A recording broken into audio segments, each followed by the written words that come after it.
अभी जो आप देख रहे हैं यह जलपेश मंदिर है। कहते हैं यहाँ की पत्थरों में अध्यात्म की अनुभूति छिपी है। इसका इतिहास बड़ा ही रोचक है। इसकी अपनी कहानी है और यहाँ के वायुमंडल में एक अजीब सी रवानगी है। यह मंदिर अपने आप में एक सवाल है, एक ऐसा सवाल जो सदियों से पूछा जा रहा है। लोग अक्सर पूछते हैं, क्या ईश्वर इस स्थान को पवित्र करते हैं या यह स्थान अपनी पवित्रता से ईश्वर को खुद में समाहित कर लेता है।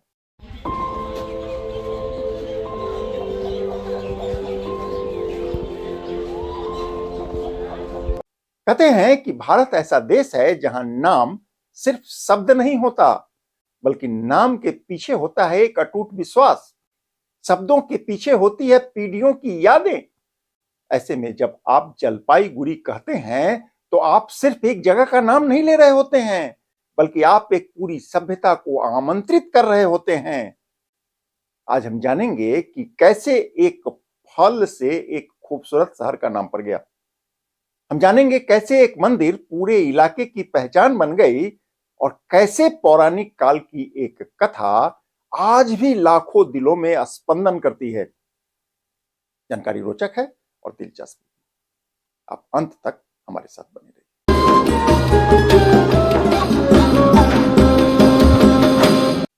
अंजुमन में आपका स्वागत है। नमस्कार, मैं हूं कौशलेंद्र झा और आप देख रहे हैं केकेएन लाइव। जलपाईगुड़ी दो शब्दों के मिलन से बना है। पहला शब्द है जलपाई। जलपाई का अर्थ होता है जैतून। जैतून जो इस क्षेत्र के जंगलों में प्राचीन काल से पाए जाते हैं। जबकि दूसरा शब्द है गुड़ी। गुड़ी का अर्थ होता है स्थान या जगह। इस तरह जलपाईगुड़ी का अर्थ हुआ वह स्थान जहां जलपाई के पेड़ों की फसल होती थी। ब्रिटिश शासनकाल में करीब 1900 ईस्वी तक इस शहर के आसपास जलपाई के पेड़ों की यहां भरमार हुआ करती थी। यह एक ऐसा फल है जिसे भारत का जैतून कहा जाता है। खट्टा, तीखा और औषधीय गुणों से भरपूर। हालांकि कुछ इतिहासकारों का मानना है कि जलपाईगुड़ी का नाम इस क्षेत्र के इष्टदेव अर्थात जलपेश से जुड़ा हुआ है। जलपेश भगवान शिव का ही एक रूप है। ऐसे में यह सवाल आज भी मौजूद है कि क्या यहां फलों की चारदीवारी हुआ करती थी जिसने इसने जलपाईगुड़ी का नाम दिया, या यह एक महान संत जलपेश थे जिनकी वजह से इस पवित्र भूमि को जलपाईगुड़ी के नाम से पहचान मिली। जलपेश मंदिर पश्चिम बंगाल के जलपाईगुड़ी जिले के तीस्ता और जर्दा नदी के तट पर स्थित है। यह उत्तर पूर्व भारत का सबसे विशाल शिव मंदिर है।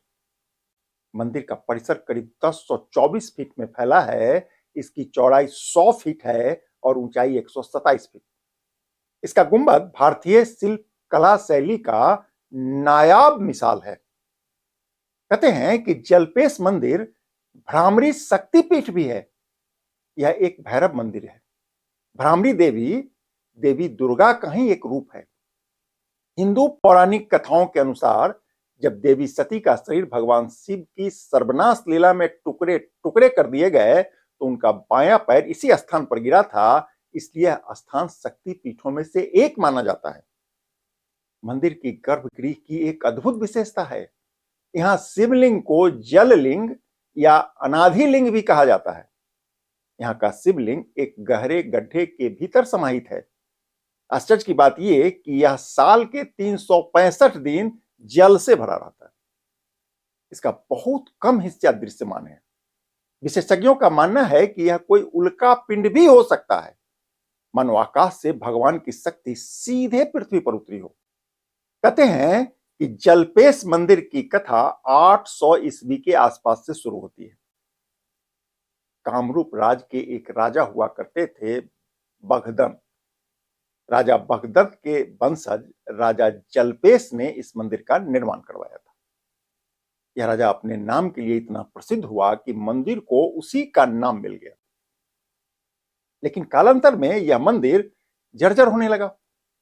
इतिहास का पन्ना पलटने से ज्ञात होता है कि मोहम्मद बख्तियार खिलजी ने 12वीं सदी में असम के कामरूप मंदिर पर हमला किया था। इस दौरान आक्रांताओं ने जलपेश मंदिर को भी बहुत नुकसान पहुंचाया था। कहा जाता है कि 12वीं सदी के ही अंत में भूटान के किसी राजा ने नए सिरे से जलपेश मंदिर का निर्माण करवा दिया, लेकिन समय के साथ यह मंदिर फिर से जंगलों में विलीन होता चला गया, या यूं कहें वीरान हो गया। 16वीं सदी में एक नई कहानी शुरू होती है। कूच बिहार के एक राजा हुआ करते थे विश्वास सिंह। विश्वास सिंह ने 1563 ईस्वी में इस मंदिर को फिर से अपने पुराने वैभव में स्थापित कर दिया। इसके ठीक 100 साल बाद यानी 1663 ईस्वी में कूच बिहार के महाराजा प्राण नारायण ने दिल्ली से शिल्पकारों को बुलवाकर मंदिर को भव्य आकार दिया, जिसका कुछ झलक आज भी यहां मौजूद है। कहते हैं कि महाराजा प्राण नारायण यहां के जंगलों में शिकार करने आए थे। लोकश्रुति के अनुसार एक दिन उन्हें एक विचित्र गाय दिखी जो प्रतिदिन सुबह जंगल में जाती थी। राजा चकित हो गए। उनके मन में सवाल आया कि यह विचित्र गाय रोज कहां जाती है। गाय की तलाश करते हुए राजा एक रोज घनघोर जंगल के भीतर चले गए। राजा ने देखा कि वह गाय एक पत्थर पर अपना दूध बहा रही है। यह अलौकिक घटना देखकर उन्होंने उस स्थान पर खुदाई शुरू करवा दी। खुदाई के दौरान वहां से एक दिव्य शिवलिंग निकला। कहते हैं कि वही शिवलिंग आज भी जलपेश मंदिर में विराजमान है। यह कहानी सिर्फ एक कल्पना है या हकीकत, मुझे नहीं पता, पर कल्पना की सीमा आस्था के बीच यह इतनी महीन हो जाती है कि एक को दूसरे से अलग कर पाना मेरे लिए तो मुमकिन नहीं है। एक दंत कथा और है। दरअसल मंदिर के मुख्य द्वार पर पत्थर से बनी 2 हाथियों की मूर्ति लगी है। कहा जाता है कि कालांतर में कूच बिहार के एक राजा ने इस शिवलिंग को उठाकर इसे अपनी राजधानी ले जाने की कोशिश की। उन्होंने इसके लिए 2 विशाल हाथियों को इस काम पर लगा दिया, लेकिन यह शिवलिंग टस से मस नहीं हुआ, मानो भूमि ने स्वयं इसे जकड़ लिया हो। अंत में राजा ने हार मान ली। उसी की याद में आज भी यहां पत्थर से बनी 2 हाथियों की मूर्ति मंदिर के पास मौजूद है। जलपेश मंदिर से जुड़ी एक रोचक कहानी और है। कहते हैं कि कूच बिहार के राजा हुआ करते थे लक्ष्मी नारायण। उनका सेनापति था महिदेव रायकत। महिदेव रायकत ने 1621 ईस्वी में कूच बिहार में विद्रोह कर दिया और कूच बिहार से अलग होकर बैकुंठपुर को एक स्वतंत्र रियासत बना दिया। अब जलपेश का यह मंदिर बैकुंठपुर के अधीन हो गया। मंदिर के देखरेख का जिम्मा अब रायकतों के अधीन आ गई। कहते हैं कि रायकतों का शासन पीढ़ी दर पीढ़ी चलता रहा। इस बीच 1857 में एक विनाशकारी भूकंप आया, जिसमें जलपेश मंदिर लगभग धराशायी हो गई। उन दिनों एक राजा हुआ करते थे जगेंद्र देव रायकत। उनकी पत्नी रानी जगेश्वरी देवी ने 30 जनवरी 1899 को इस मंदिर का फिर से पुनर्निर्माण करवा दिया।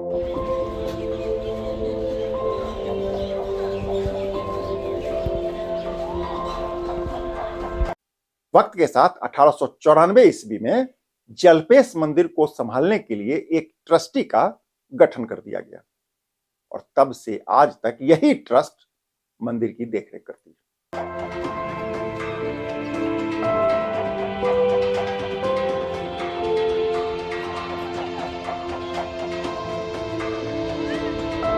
यह बताने के पीछे मेरा मकसद है कि कैसे पवित्रता को संस्थागत करने की जरूरत होती है और कैसे पीढ़ियों के विश्वास को संरचना देनी पड़ती है।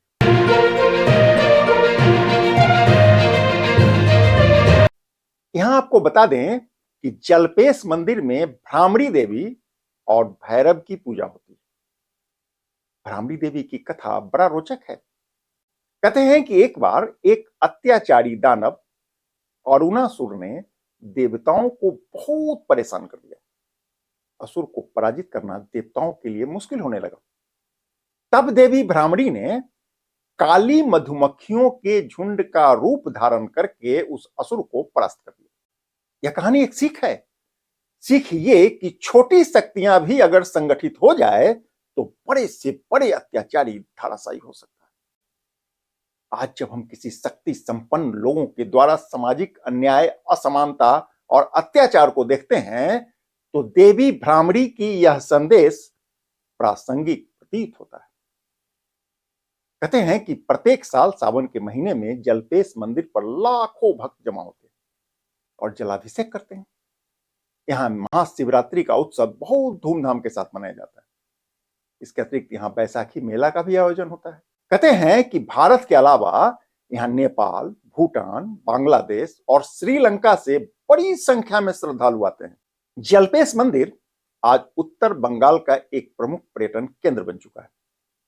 कहते हैं कि वर्ष 1965 में जब तीस्ता पर जलपेश पुल बना तो उसका नाम भी इसी मंदिर के नाम पर रखा गया। हालांकि आज के समय में इस मंदिर को कई चुनौतियों का भी सामना करना पड़ रहा है। जलपेश मंदिर सिर्फ पत्थर और कंक्रीट से बना एक इमारत नहीं है, बल्कि यह आस्था का जीवंत प्रतीक है। यह वह स्थान है जहां मनुष्य की आंतरिक शक्ति प्रकृति में समाहित हो जाती है।